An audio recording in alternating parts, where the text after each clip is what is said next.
Few things are for sure in this life, but this is. If we live for any substantial amount of time, we will encounter grief due to the loss of a loved one. Not something any of us ever want, and we all handle it differently. This podcast is to feature those who have done purposeful and meaningful things through their grief. These people featured on here are normal folks, just like you and me, who were thrust into a place they never wanted to be in their lives. A painful place. As they move through their pain, they realize that something worthwhile, something for the greater good could come out of the unthinkable. I'm sure that none of them would ever consider themselves to be a hero, but when I searched the definition of the word hero, I found this: a person who is admired or idolized for courage, outstanding achievements, or noble qualities. And that fit. And so it's my privilege to bring you the remarkable stories of these heroes in grief.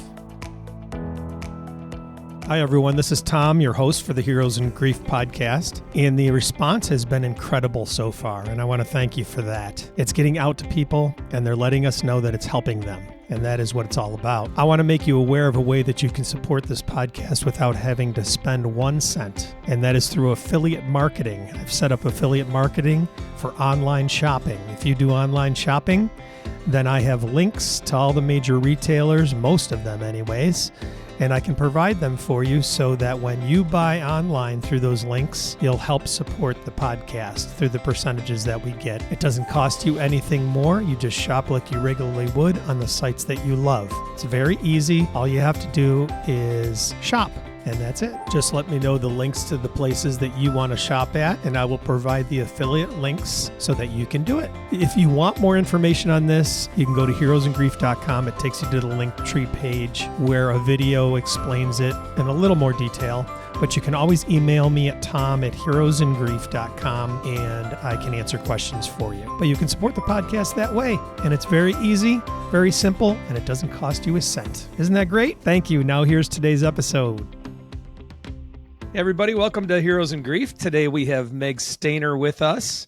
Meg is a death doula. She's a nurse and she's a grief coach, and she does numerous things to assist people through the death and dying process and all the things surrounding that. So we're going to talk about that today. Hello, Meg. How are you? I'm good. How are you? Good. Great to have you with me today. Thank you. Thank you for having coming me. on. Absolutely. So what got you involved in this work? That's always kind of my first question. The death of my mom 10 years ago. It was a horrible, horrible death to watch. And I knew at that point as a nurse that there's a better way to die, that there is a better way to deal with our grief. My mom was a hospice patient in Canada, and they didn't even offer us any grief services after she died. Really? Yeah. Yeah, it was a toughie. So for the last 10 years, I've been on this journey of death and dying and hoping that others won't die in the same manner my mom did. Now, I worked as a spiritual care director at Niagara Hospice in New York. And so we had bereavement services. Do you find that, is that the norm? No, I think what happened is they signed her up for hospice way too late. She literally signed up for hospice, I think, on the Wednesday, and she was dead by the following Tuesday. So she never got any of the services or anything that would have provided her with an easier death, and then they didn't reach out to us. So I don't know if it was we kind of just slipped through and they forgot about us, but it was a feeling that I never want a family to ever have to endure, that feeling of losing a parent and then not having bereavement support.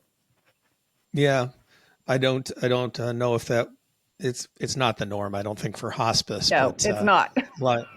a lot of people have very great things. In fact, when I was at hospice, the number one thing I heard from people was like, "We should have called you sooner." because of the support systems and things. They wait way too long. And this is what I'm noticing, that I don't know why physicians and family are waiting, but the services available through hospice are amazing. And if we just admitted earlier that, hey, this person is dying, they're going to die of this illness, they're that span of however long it takes this death to occur, it would be so much easier on them if they had the services available. Yeah, because normally there's a good surrounding of services, spiritual care, social work, all these things that contribute to support for the patient and also for the loved ones around the patient. So that's something that a lot of people don't realize, that, wow, there's a lot of things available that they can grab onto, and services like you're providing now, which is amazing. I think the doulas are now moving into that space as well. And that's all good, because people prefer to sometimes maybe die at home and that type of thing. And also hospice. I think, people don't come to hospice because they just see that as such a finality, they're making that decision, and it's hard for them to make that decision to do that as far as the family members go and things, I kind of think maybe it's the grief that's holding them back, and the having to admit that they're going to lose this person. Yeah. That's why I think is a key part of why they hold out so long before I knew with my mom, she should have been signed up a long time prior to that. At least the 6 months that she would have had those services. They could have had, massage therapy. They could have had a musical therapist come in. They could have had that social worker, that chaplain, those nurses having those conversations when we're not having those conversations. That leads to such difficult deaths, where a lot of the times they struggle and their deaths are not pretty because they haven't done the work leading up to that death. Yeah. So you took a unfortunate situation around you, and you decided to make that into something purposeful, right? I think as humans, we should all take something that is negative or might hurt us and might be one of the worst things that we go through in life. But in the end, you have that lesson and you have that gratitude from it, because I'm able to now help others in a compassionate way with empathy and understanding that I don't think I would have had I not lost my mom. Because we aren't taught these things in nursing school, right? Yeah, that's unfortunate too. I think with us in the grief space now, we're trying to make it more universal and more proactive in the grief conversation with regular society. Certainly, our healthcare workers and those people involved directly in the situations. What is your mom's name? Her name was Mary Beth. Mary Beth? Yep, she was Mary. She was 60 years old when she passed away. She passed away from multiple myeloma, and she was a great person. She was a nurse as well. My brother's a nurse. Our whole families are all nurses, all of us. And she taught me through her death that we could do better. And I am grateful that I was present with that through that I learned so many valuable lessons that I can't even put down on paper or even say, I'm really grateful that I went through this, and that I went through this earlier in life, because sometimes we don't lose our parents until later on. Sometimes we're older. I'm really blessed in the path that I'm on. Yeah, I lost my mom was 4 years ago, and I'll be 63 this year. So, well, I had 50 some regular, wonderful years with my mom. She lived to 95, so that was tremendous. But the same thing, we kept her at home, which was great. And of course, I knew about the hospice services and things, and eventually we did call them in, but it was less than a week that they put a bed in her living room and everything and all of that. But she passed within a week. So, but yeah, right away you noticed all those things. But anyways, how long ago did this all transpire? So my mom passed away 10 years ago. So slowly through the course of 10 years, I've been doing tons of study on grief work.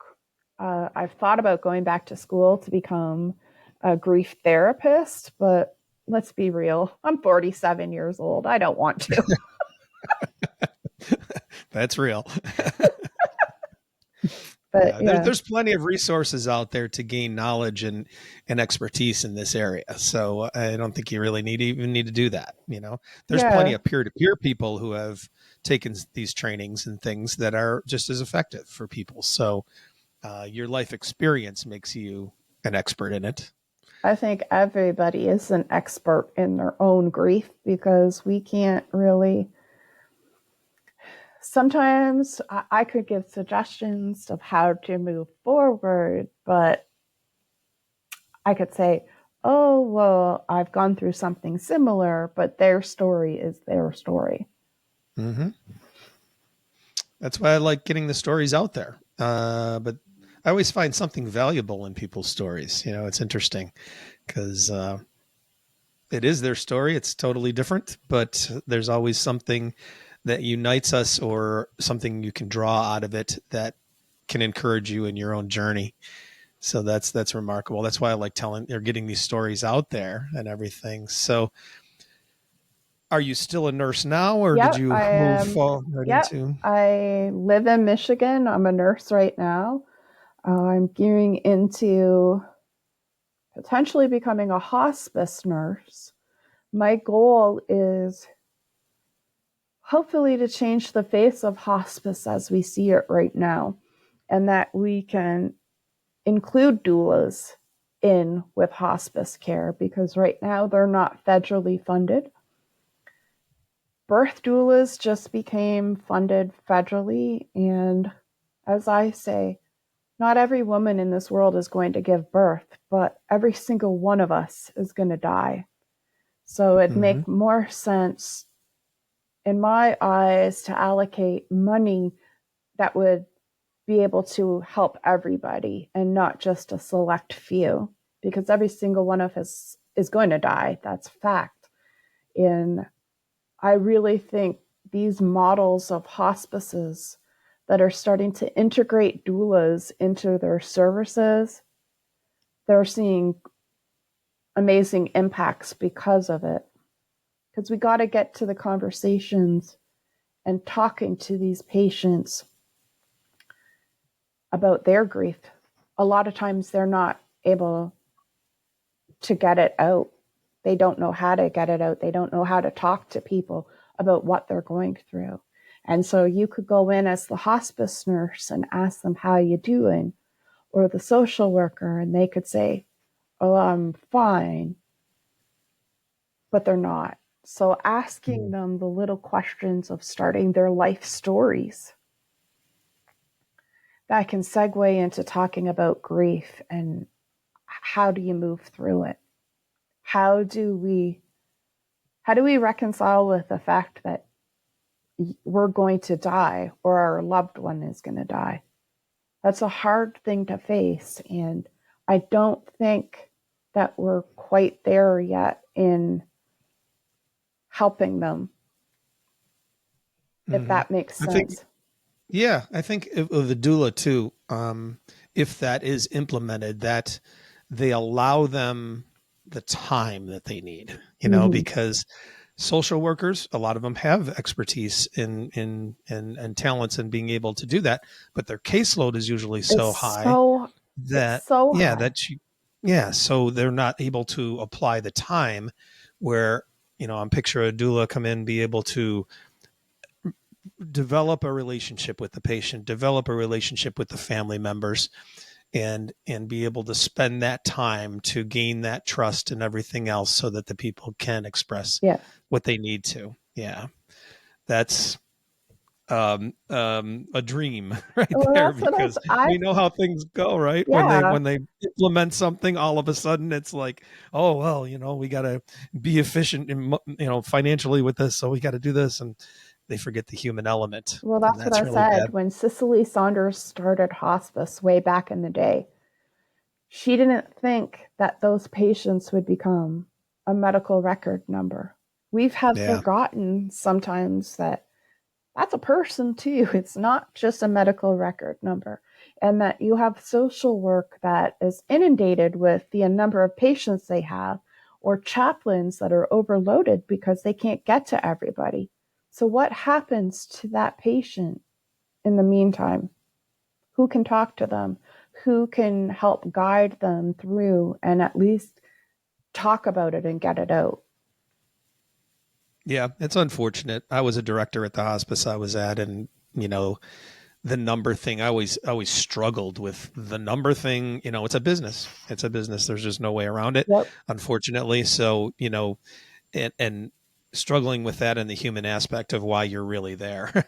It's just, it's a horrible thing to have to encounter. But you're so right. I saw it with the workers we had there, that they, I'm just picturing it right now, how fast, into the computer or whatever, and onto the next patient, and all of this. And that's not what they need, for sure. So you move forward in this, and are you balancing both now, or because I did see on your site that you do offer so many services? But I'm going to be honest. A lot of my time that I've been spending is educating people on end of life and grief. People are misguided and they'll say, oh, I got hospice. And I'm like, okay, but hospice teaches your loved ones how to take care of you. Hospice isn't the one that's going to come to your bedside. The nurse will, right? But that's for not the entire time. And that's where I think a lot of people, they don't have the money. And so I've been just educating the public, talking to the community, getting out there and saying, hey, are you really prepared for end of life and what you're going to go through, what your family is going to go through, and who is there to help you? Mm-hmm. So, what kind of settings do you find that are receptive to that? Because I see it as I'm very much into the idea of being proactive in the grief conversation, like you're talking about. I see there's a glass ceiling there, and I say all the time, it seems that there's a resistance, of course, because of the stigma of grief, that most organizations and things are reactive to it, fine, but they're not proactive about it. If it was up to me, every long-term care facility would have a nurse that could do doula work as well. Or they don't even have to be a nurse, but that they could go in, because in these long-term care centers, that's who I'm finding that those patients are not getting the appropriate deaths, because there's sort of a miscommunication where they sign up for hospice and you still have your long-term care nurses that are taking care of them. But if there's something wrong with that hospice patient, anything you need, oh, you got to call hospice, you got to get hospice in. But they don't have anybody that's tied in that can help them, because social work is so busy with admissions, discharges, getting power of attorneys in order, any of that stuff. So there is the level of grief and them talking about their grief. They are not receiving it right now. And that's who I'm hoping to make the biggest aspect and change in, is that They deserve better deaths, because I worked during COVID, and I can tell you it was absolutely horrible to see these people go through this. And there was no talk about grief. There was no talk about anything. So you had all these deaths compounding, and nobody talked to staff about it. Nobody talked to the families about it. It was a terrible, terrible thing to go through. And now coming through the other side, there hasn't been any changes. We didn't learn anything through COVID. Why aren't we implementing something that we could change, that could bring about a better life for these patients while they're at the end of their life? Yeah. They were alone too. That was horrible. You know, I can't even begin to express, because everybody concentrated on the hospitals. Nobody really paid attention to the long-term care centers, where those LPNs and RNs were really, we had no supplies. Some places we didn't have enough food, trying to get these patients fed. I can only imagine those who lived through it and possibly maybe still alive. How are they handling that they went through that?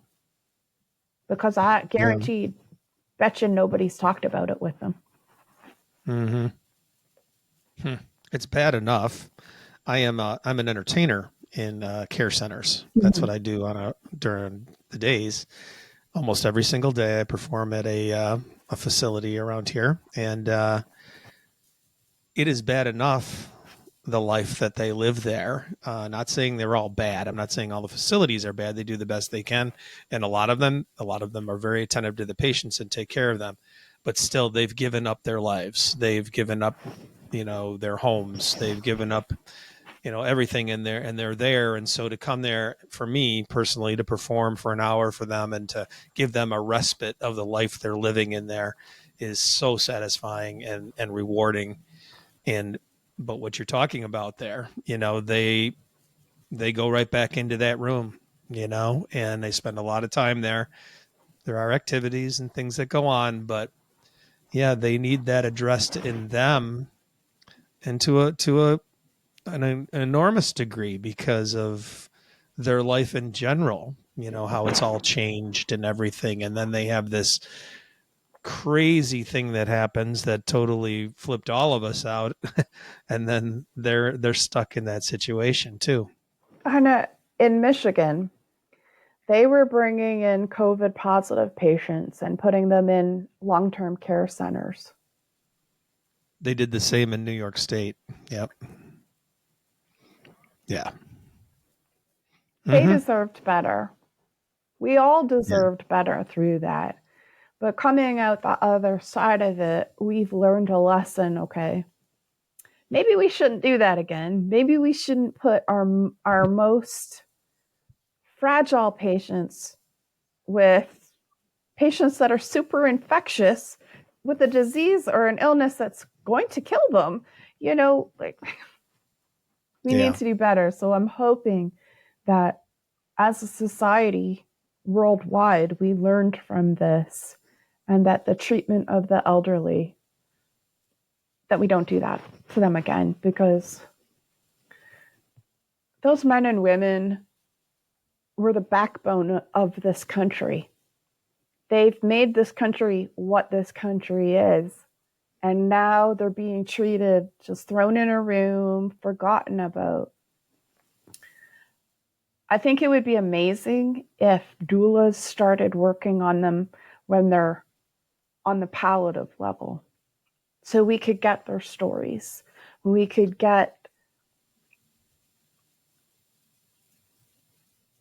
know their rituals, know their history, know what makes them them, so that when they go to die, even if they're in that long-term care center, they feel that their life had meaning and they meant something to somebody. Because right now, when they're stuck in these rooms and we're not having these conversations with them, and we're waiting until they're too sick or they're in a state where they can't talk about it, we've missed that opportunity. Yeah, I did notice on your site you do legacy work like that, and I was going to ask you about that because there's many creative ways that people can bring that out. Even personally, family members and things can learn these things too to help with the legacy of the individual. What type of things do you do with that? You can do eulogy work. So you could literally just ask them a series of questions, of whatever questions you want to ask, of what you would think would be important and what would highlight them. Case in point, one of my projects with my fiance for school, I had to write his obituary. That was really difficult to go through, but he loved it.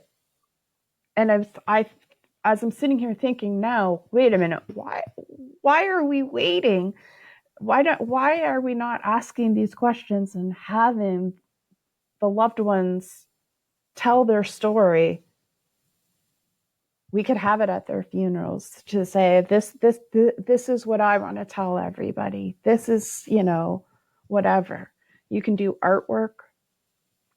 You could take a piece of furniture that meant something to them and jazz it up in any particular way. It's how you want to remember them. There's a local artist here. He's a tattoo artist, and I just saw one of his works, and he does wood grain. He did a wood grain portrait. Like, the detail in that thing, I was like, oh my gosh.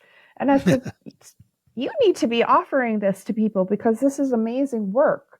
So it's just seeing how we can memorialize, how we can leave their legacy, that they had meaning. Because at the end of the day, most people want to know, were they loved? Did they have meaning? And where are they going? Hello, friends. I just wanted to take a brief break here in the podcast to make you aware of a very exciting partnership that Heroes in Grief has just formed, and that is with Get Griefy Magazine. I'm going to let their founder and editor-in-chief, Kara Sanchez, tell you all about it. Hey, Heroes in Grief listeners. Life after loss isn't easy, but it can be colorful and full of possibilities. Meet Get Griefy Magazine, a vibrant resource filled with inspiring stories of life after loss, expert advice, and voices from everyday grievers and thought leaders. Together, they're here to help guide you toward the side of life that's left to be lived fully and authentically. Dive into Get Griefy for free on issue or snag a print copy on Amazon. Connect with us on Instagram at Get Griefy Magazine or visit getgriefymagazine.com to explore, join our thriving small business collective, or discover advertising opportunities. Let's embrace life after loss, boldly and together. And now back to our episode. Afterwards. I've seen some great things in some of the facilities too, where they've been very creative while they're present and there. And that is to bring their life legacy out. They have boards up and there's the rooms decorated with all these things and everything, instead of just this sterile, bed in four walls in a room. And so there's many things to and especially when they're still able to tell you things and engage with you on that. And you're right, it needs to start up there so that you can start the process and keep it going as maybe they progress and they're not able to do that. So, and people are receptive to these conversations. I bring up death and dying and grief every single visit that I have with my patients doing home care, every single one of them. I'll try to bring it in the conversation somehow. And I've been making notes on it, trying to maybe show other nurses that, hey, we should be asking these things. So basically, I've been integrating my doula work in with everyday nursing. And I had this patient, this was within the last couple of weeks. I mean, he hated life. you could tell he's a hoarder. He just did not want to take care of himself. And I just looked around and I said, okay, something is not right here. So I asked him about his life, and he got to talking about his wife, that she had passed away. And then I asked him, I said, did you guys live like this? How the house is like this? And he said, no, it was always clean. And he said he just couldn't bring himself to clean it. Not physically, but he couldn't bring it to clean it. He couldn't just bring himself to it. So I started slowly talking to him in the course of doing his foot care about what I do and how I think he should probably have some grief work done, because I think if he did that, he wouldn't be living in such a disheveled state. And he was very cantankerous. He just was angry. And at the end of the conversation, he stopped and he said, "Thank you. Please come back and talk to me again." Okay. Mm-hmm. So I went the next time and he said, "Tell me about this doula and grief work. Tell me more." And I was taken aback. I said, "Okay." And he said, "Meg, you're different. Nobody wants to have these conversations." This is simple things in nursing that could make a huge impact, just the tiniest impact on someone's life, to tell them that they're worth life. They have meaning. Mm-hmm. And just because somebody has deceased doesn't mean that your existence or meaning stops to exist as well. So It's interesting, just the conversation, to see the house, the table where we do our work was cleaned up. And I thought, okay, this is a good step. Yeah. You face those people who are like that, cantankerous. If you face them head on, you usually can make progress with them. They kind of, they've just used that as a coping mechanism, in their life. Yeah. It's the one thing that they can control. So let's be angry at Meg for a few minutes and hate her and lash out at her until you realize, hey, wait a minute, this person actually cares. And if people entered those homes with a little more compassion and empathy and love for this person, you don't know them, but they're a human being that deserves to be cared for, I think it would make a huge impact on the attitudes and the grief load that these patients carry. Mm-hmm. They know. Revelation, they're thinking about the things that we're talking about. They're thinking about death. They're thinking about their mortality. They're thinking about their life. So there's no problem in discussing that with them. It's always shoved under the carpet, and that's where progress is not made, when it's just swept away. And, most of the time, like you said, the reason is because the caregiver is uncomfortable with it, and they need to be equipped and more comfortable in addressing all of these things. I think I've always been this way, though, because my first clinical rotation in Windsor, Ontario, way back in the day for nursing school, I had a patient that was dying of cancer, and the husband and doctor didn't want to tell her. And so the husband left to go for lunch, and she patted her bed and she said, "Come here, dear, sit down." Okay. She's like, "I know I'm dying." So then I didn't know what to do. At that point, I was risking my nursing trajectory at this point. And I said to her, "You want to talk about it?" So we talked about it for a little bit. And I said to her, "As scary as it is, I think you should tell your husband that you know that you're dying, because I think it'll bring some sort of a little bit of peace for both of you, and that you guys can have the conversations that you need to have." So she did, and he rang that bell and was calling for me and asked for my instructor, and I thought, oh, this is it. I'm going to get kicked out of nursing school. And no, he gave me a hug and he said, thank you. And she died a week later. Aww. So she was able, just me being me and knowing, okay, wait a minute, this isn't right. I wasn't going to tell her, but she approached me. So I felt, okay, I can talk to her about this. And I'm so glad that I did. I'm so glad that I risked my nursing career for her so she could have peace. Yeah. And everyone's individual. So let them drive the conversation. Yeah. You know, because they're all going to approach it in a different way. But if we can be better equipped as the receivers of that, then we can use the tools that we learn to help them along their way. Absolutely. You know? Yeah. I wanted to ask you, in all of the things you do, and you've told some of these stories, I love to hear the amazing stories that happen when you care for people in this way.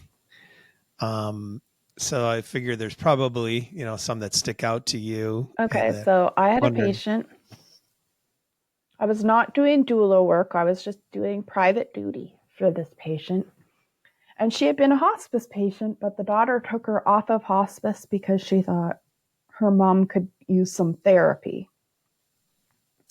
So they brought me in as a private care person, and I'm looking at this woman and I'm like, okay, she has started the dying process already. You can tell that a couple of weeks before when they start to make the decline. And so I said to the daughter, I said, listen, she needs to be back on hospice.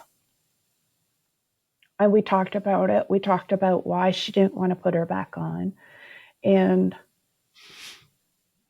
it got down. She didn't want to lose her mom. And I had to tell her, but honey, your mama is going to die regardless if we put her on hospice or not. Let's make her comfortable. So it was maybe a week later, not even a week later, and she was actively dying. And I spent 12 hours with them, helping them through that. And I said, do you want me to stay? And she said, no, I got this. I said, okay. I said, I expect she's probably going to go within the next couple of hours. It was about 2 hours later, I got a text and said that Mama's gone. I asked her if she wanted me to come and stay with her and, talk. And she said, no, but she said, I just have to tell you, thank you for making this a whole lot less scary. That in itself, to take that pressure and that fear away from a family and allow them to be present and fully present. Watching the person that gave you life take their last breath is probably the most profound thing that you can go through besides the birth of your own children.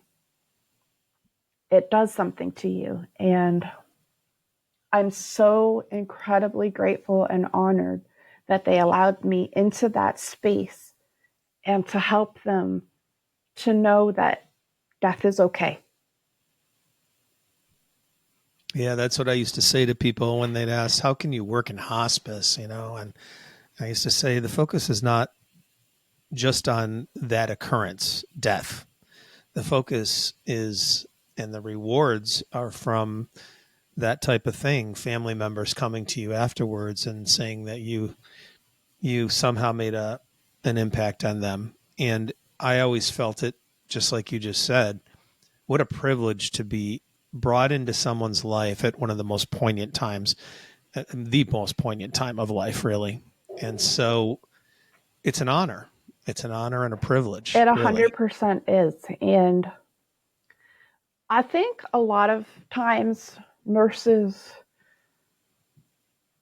sometimes we don't see that perspective. Sometimes, like, we are trained, we got to save this patient. We are not trained, how do we help them die? Because in the eyes of the nurse or the eyes of the physician, somehow it's a loss on them that they didn't do something right. And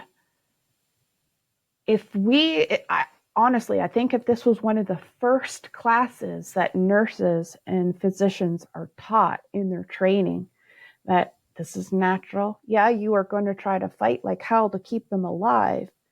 But when medicine and science will no longer work, it's okay to let them go. Yeah, I think that would be better for even those who don't go into hospice to understand that 100%. have that perspective. You know, I notice a lot of physicians do not want to recommend palliative care. Why not? Give these people the services that are available for them. It doesn't mean that just because you go on palliative care that you're going to die and you have to go on hospice. That doesn't mean that.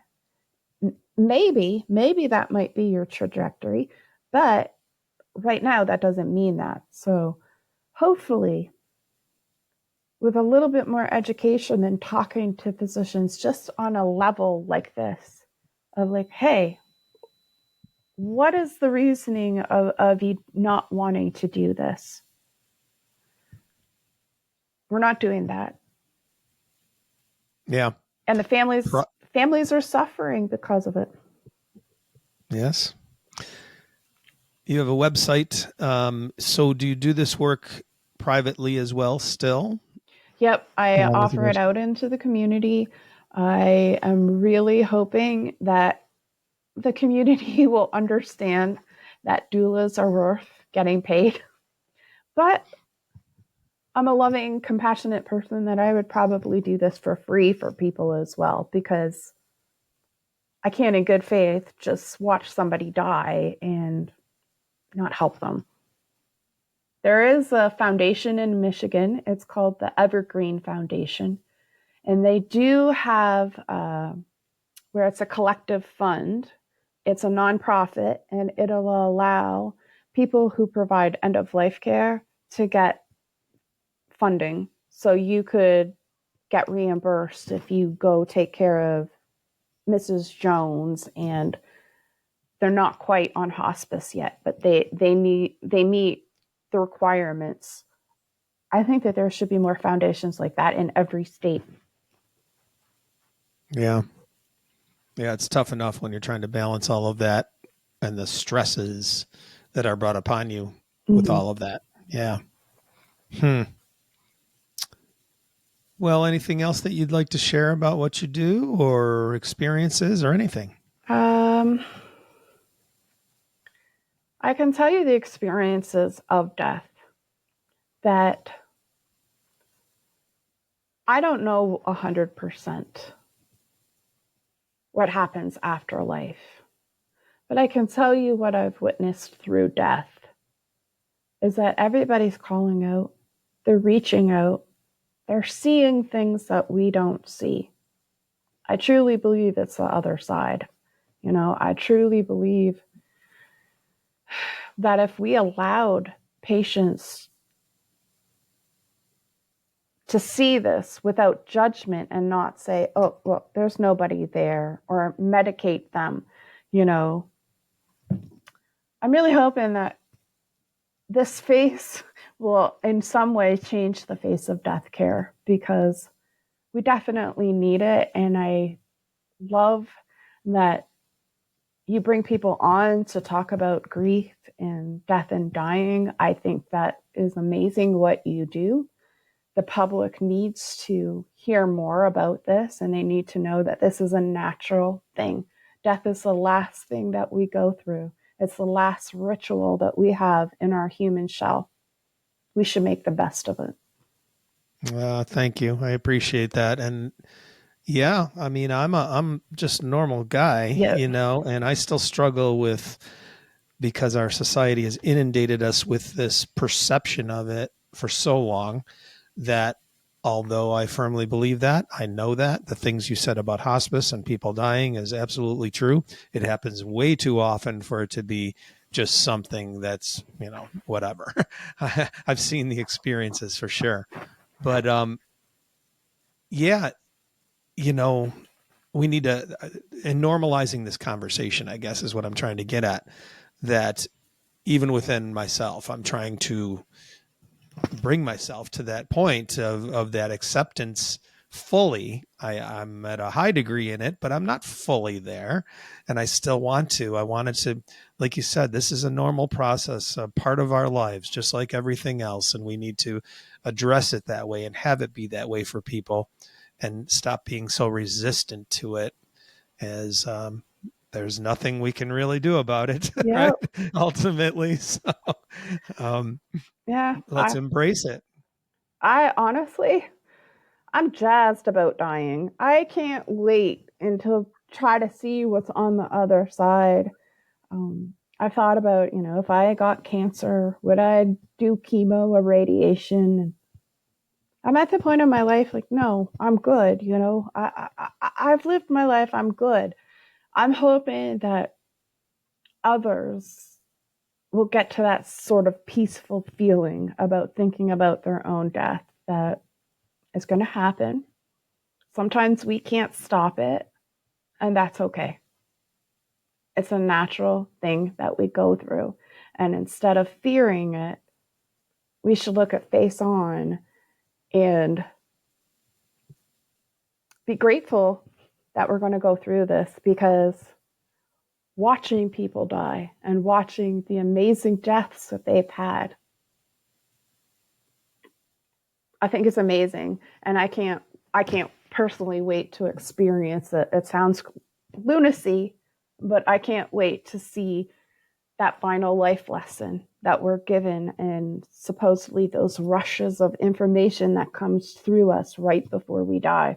I can't wait to see what that's all about. Yeah, I definitely think there's communication, information imparted to the dying person. I always said there is a grace given to you at that time that you don't experience any other time in your life, from all the deaths that I witnessed, that there's something there. There's something going on, because I don't know. It's, and you say crazy. Yes. But many times it was a very beautiful experience. It's absolutely beautiful. The most beautiful thing that I saw about my mom is my mom was in such distress. But the moment the chaplain and the family laid hands on her to start praying, it was like instant calm. That was so beautiful to watch. That to watch somebody that's in that distress and just laying hands on them and praying for them made her so peaceful and calm, that I hope every person is able to experience that calmness and that peace, no matter which way they get it. I hope they experience that. Absolutely. Are you familiar with the work of Dr. Christopher Kerr? No, who is that? Okay, he's out of Buffalo Hospice right here locally. Mm-hmm. And I learned about him. He came to hospice, and I guess his story, I'm paraphrasing totally here, and I think this is the way that it worked, is he came to hospice as, a physician and new in it. And he saw a patient and evaluated the chart and said, okay, yeah, this patient's doing good, blah, blah, blah, and all this. And the nurse said, no, they're not. And he said, why? And the nurse said, because she's been seeing her family members, or the person, I don't know, I'm sure if it was a guy or a woman or a man, but they've been seeing their family members and seeing them. And usually that's an indication that within a short period of time, a few days to maybe a week or two, not even a week or two, probably, that hospice patients see dead loved ones or family, or whatever, family members, and they pass quickly after that. And so he said, oh, no, no, no, no. And sure enough, that's what happened. And then he started looking into it a little bit. Now he's on a crusade, really, where he interviews patients with their okay, and about some of these things that they're experiencing, seeing, dead loved ones or experiencing something of the divine. And he records them. There's videos of all of this and everything. He's been done. I think he's written a book on it. And it's definitely something to check out because he has some great I 100% believe in that. There. Because before my mom died, before she was placed into hospice, she was placed in the Windsor Regional Hospice Unit. They have a unit there. And so my mom was just talking about how afraid she was. And my parents were divorced. My mom had remarried, so my dad was there with my stepdad, and she was there with the family, and my dad just prayed for her. And they prayed together, and, she reaccepted God into her life.